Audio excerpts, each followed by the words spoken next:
parce qu'il a parlé d'abdiquer. Et ça m'a fait penser que moi, je n'aurais pas dû être là devant vous ce matin, parce que c'est le Seigneur qui m'a fait abdiquer pour que je devienne pasteur.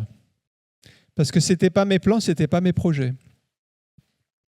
Moi, quand je me suis converti, je voulais être dessinateur en publicité. Et je voulais faire de la bande dessinée. Et j'avais fait mes projets, je dessinerais pour le Seigneur et je ferais connaître la parole de Dieu par le dessin.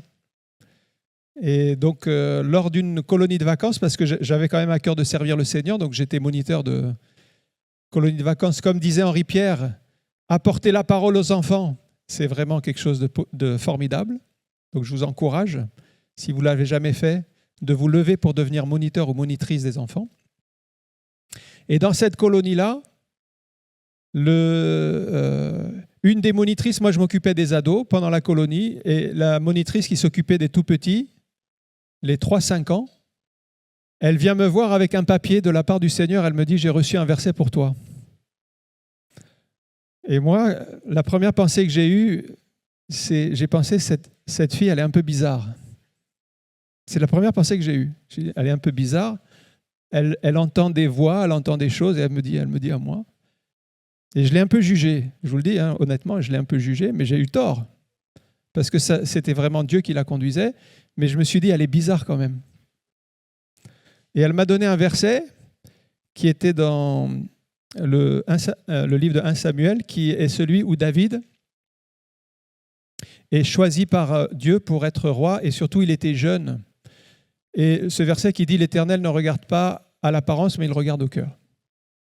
Bon, j'avais ce verset, je l'ai mis de côté, je ne savais pas trop où ça voulait aller tout ça, et j'ai mis ça de côté, je n'ai pas pensé plus.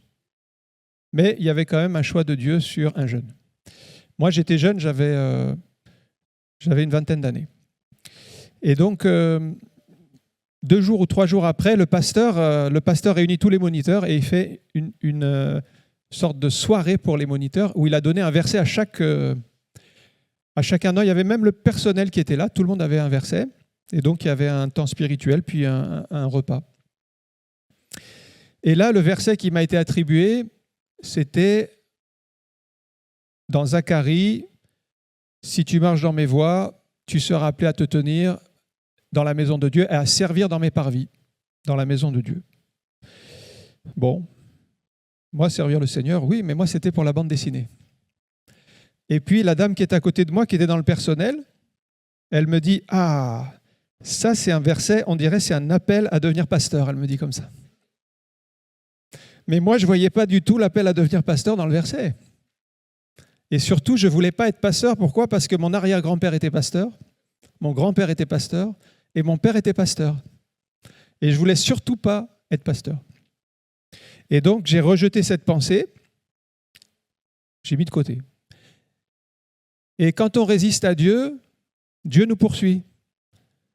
Et 2 jours après, il y a eu un culte. Donc moi, j'avais déjà oublié les 2 versets, je les avais complètement oubliés.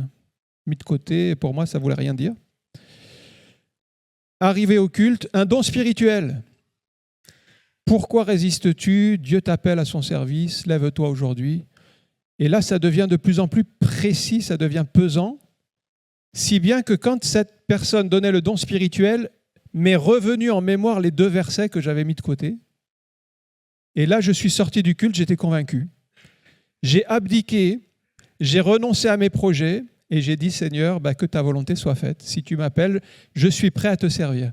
Et c'est à partir de là que j'ai commencé à avoir ce zèle pour la maison de Dieu et pour les choses de Dieu et pour l'étude de la parole de Dieu, parce qu'il y avait eu cet appel. Mais il ne faut pas résister à l'appel de Dieu, il ne faut pas le rejeter. Si Dieu vous appelle à le servir, levez-vous et rentrez dans ses plans, dans ses projets. Donc du coup, je n'ai pas regretté d'avoir abandonné cette voie, la voie du dessin, de la publicité et de la bande dessinée, pour servir le Seigneur, puisque le Seigneur m'a mis le goût d'étudier la parole de Dieu et de la partager. Et donc, ça n'a pas été une souffrance que d'abandonner cette carrière que j'avais pensé faire, mais qui n'était pas la celle de Dieu finalement. Voilà, petit témoignage pour vous encourager aussi à chercher la volonté de Dieu et à abdiquer, à renoncer à ce que vous aviez prévu, mais surtout à faire les projets de Dieu, parce que les projets de Dieu sont meilleurs pour vous que vos propres projets. On va écouter la parole de Dieu du coup. Ah oui, c'est Stéphane qui va la porter de la part du Seigneur. Que Dieu le bénisse. Stéphane aussi, il a accepté d'entrer dans les projets de Dieu quand Dieu l'a appelé à servir le Seigneur, et maintenant il se forme dans une formation pastorale. Que Dieu le bénisse.